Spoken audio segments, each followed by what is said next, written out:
incredible run there for him, and just tell me the time for that one.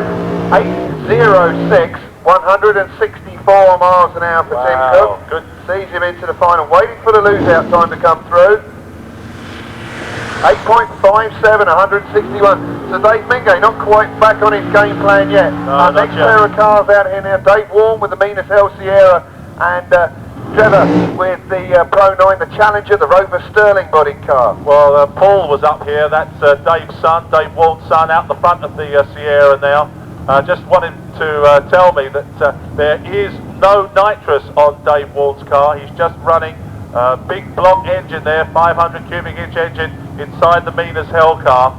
Trevor Hurst is running with nitrous oxide injection, as has everybody else been in this class. But let's see how we get on here. What was the qualifying times like, Steve? Dave Warren, 8.33, 166.3 miles an hour. Trevor Hurst not that far behind him, 8.46 at 176. So in prospect, a very close race for a place in the final against Tim Cook. Well, of course, Trevor Hurst has been getting better and better all the time with that Rover Sterling.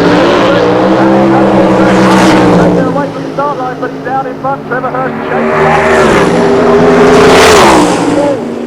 Just, I would think, Trevor Hurst was really, really coming back at the top end there. And let's have a look at the speeds, please, and times. Well, Dave Warren takes the win, 8.41 at 165 miles an hour. Lose-out time, we said it was going to be a close race, it certainly was for Trevor, 8.52, 165. Well, very, very close indeed. Replacing the final, and running with Peter Gross. Well, Peter Gross beat Paul Rose, 9.97, he ran 136 miles an hour. Martin Peck, 8.56, our number one man. And so, I think we must really favour Martin to take that win, but we've seen so many upsets already this weekend. Martin Peck with a Suzuki, an absolutely monstrous engine there, that's 1500cc. Almost looks like the Pro Stock bike with that huge engine, of course, and electing to run in competition.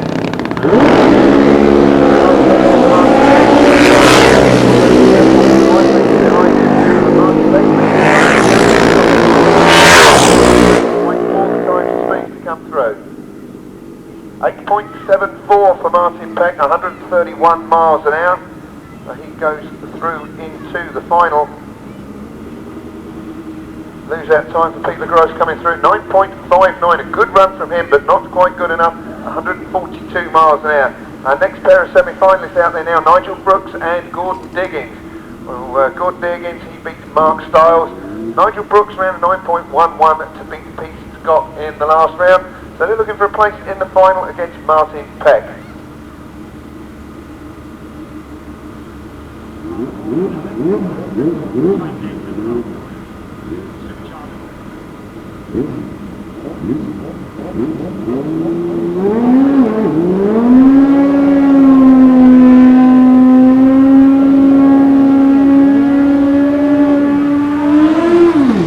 So a good burnout there from Nigel Brooks.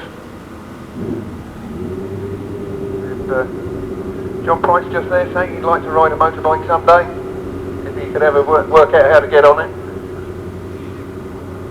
Did I really say that? I'm sure it was. I'm sure I didn't.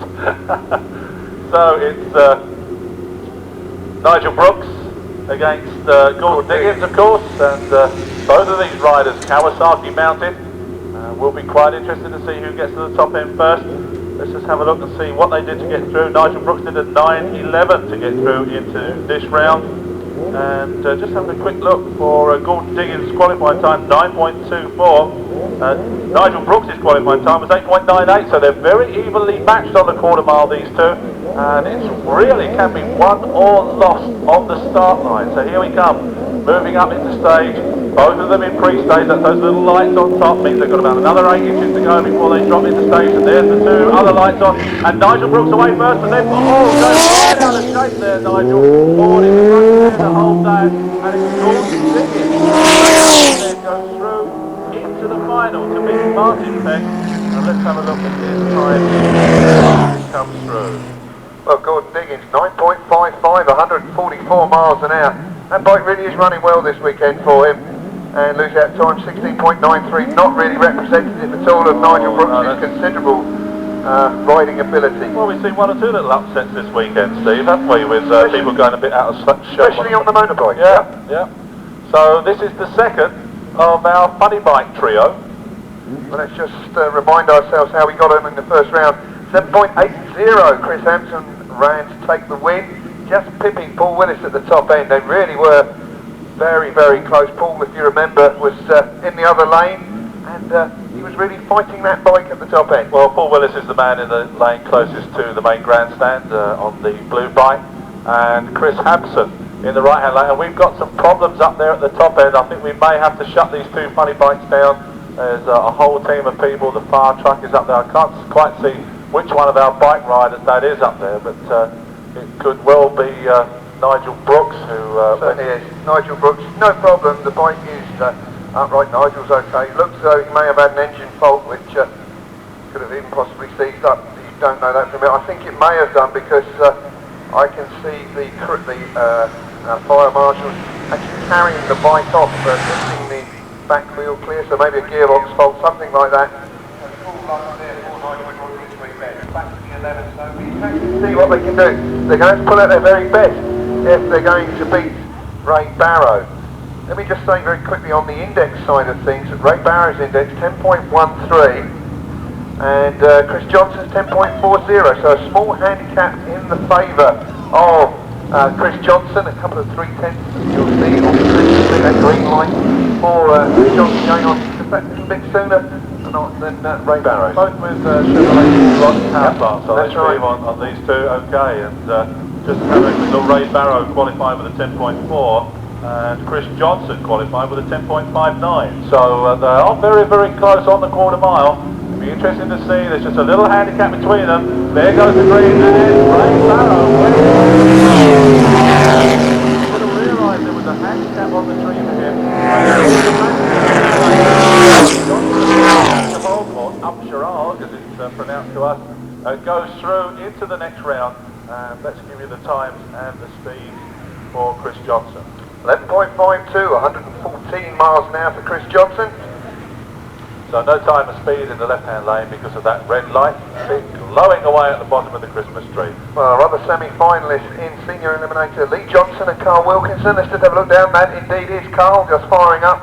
So two Fiat Topolinos, one small block, one big block. Both Chevys. It's going to be an interesting semi. Okay, so just to remind our riders and drivers, any grudge races, we'd be delighted to see you out here, please. Also to remind you, behind the main grandstand, we've got Gary and Ray down there selling the official T-shirts from today's event. Just £7 fitting on both sides. If you want to pop down there, buy yourself a T-shirt. Let's go home looking really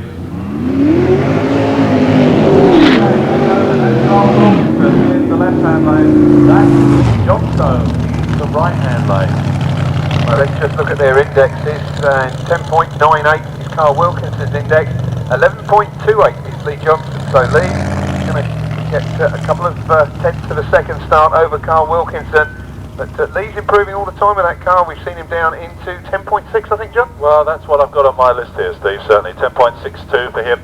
Carl Wilkinson has run 11s. I'm not certain whether Carl has got back down into the 10s here this morning. Don't think he has. He ran that at the last meeting, 10.98. And that, of course, stands as his index. But he hasn't been able to repeat that performance here this weekend. Okay, so there you go. So a little handicap might work in the favour of the man who's got the better qualifying time here. So we'll just have to wait and see. So it's the Thriller in the right-hand lane and Future Force in the left-hand lane. Carl Wilkinson in the pink car and Lee Johnstone in the white and mauve car over there in the right-hand lane. So here we come. There'll be a little handicap on that tree. There's the green, there's the green. Hardly noticeable. Like said on, you said both Fiat Topolinos, and it looks like Johnson gets the going on in that right-hand lane. Let's have a look at the time of speed as Lee Johnstone goes through to meet Chris Johnson. That's going to be a good one in the final. We're bound to get muddled up on that. 10.63, 124 miles an hour for Lee Johnson taking the win there. 11.20 at 117 for Carl Wilkinson. Well, all running very, very consistently here this And Barry, 8.59, a very big handicap here in the favour of Martin Brown. A good second and a half in the favour of the white rail in the pit lane. Well, yes indeed, and of course Barry running really on top form here this weekend and has run an 8.57. So it's going to be quite interesting, this one. This, you should see the big gap between these two dragsters on the start line.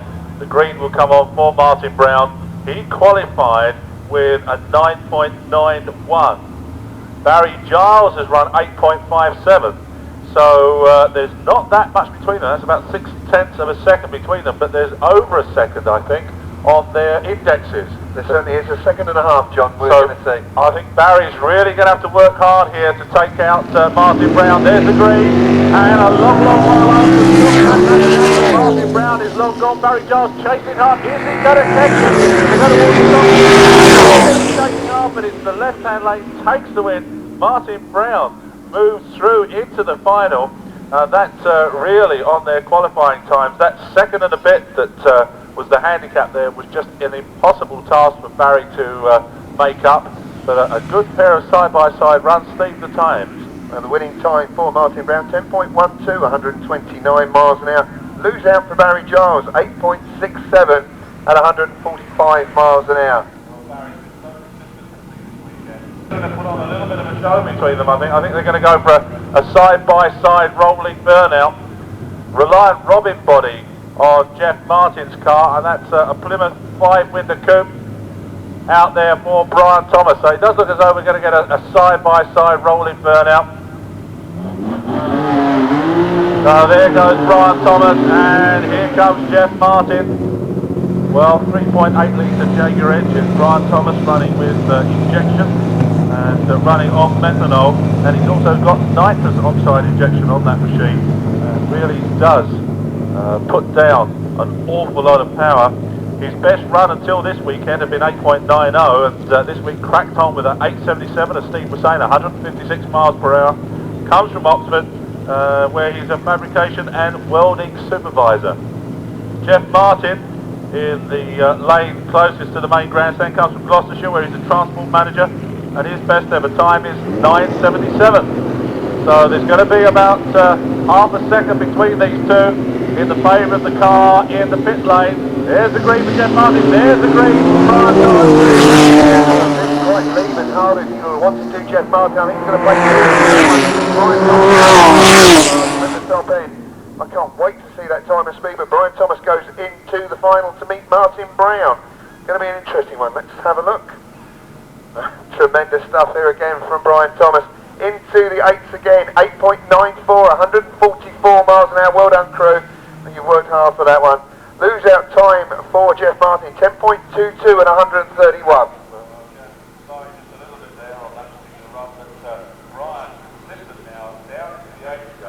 I was speaking to him a little bit earlier on. I said, is there any more you can do? He said, well, the trouble is you can lean on an engine so far and then things start to go wrong and it becomes unreliable, but he still thinks there's a little bit more to go in the Paranoia car. How much more we will see when he comes out in the final against Martin Brown.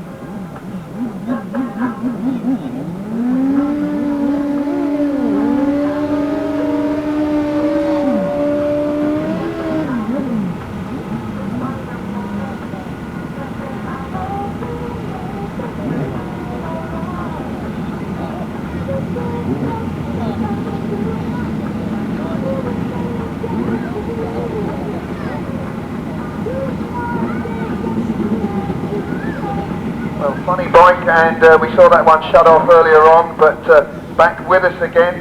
And we got Chris Hampson. Well, let's just remind ourselves, Chris Hampson, 780, 166.9 miles an hour. He took the win in the first round, a very close run thing indeed. Paul Willis chasing him all the way through the quarter mile. So Paul Willis is going to have to take this win to keep the best of three alive. And here they go, edging forward into stage. Okay, so it's Willis in the lane, closest to the main grandstand. Hampson on the JCB International machine in the right-hand lane, and building the revs up there. And we go. Look at that front wheel for Chris Hampson. He's way up in the air. He's already taken outside that line there, but it's Chris Hampson who takes a second win there in the right-hand lane. So it's 2 out of 3 for Chris Hampson, and let's give you the times as they come through. They qualified within 100th of a second of one another, 762 was Willis's time, 763 was Hanson's. But in a reverse, that is Chris Hampson who's taken 2 of the wins. That's why he's got the number 1 plate. So let's have a look. In the left-hand lane, 8.25, 138, but win time 7.83 at 167 miles per hour.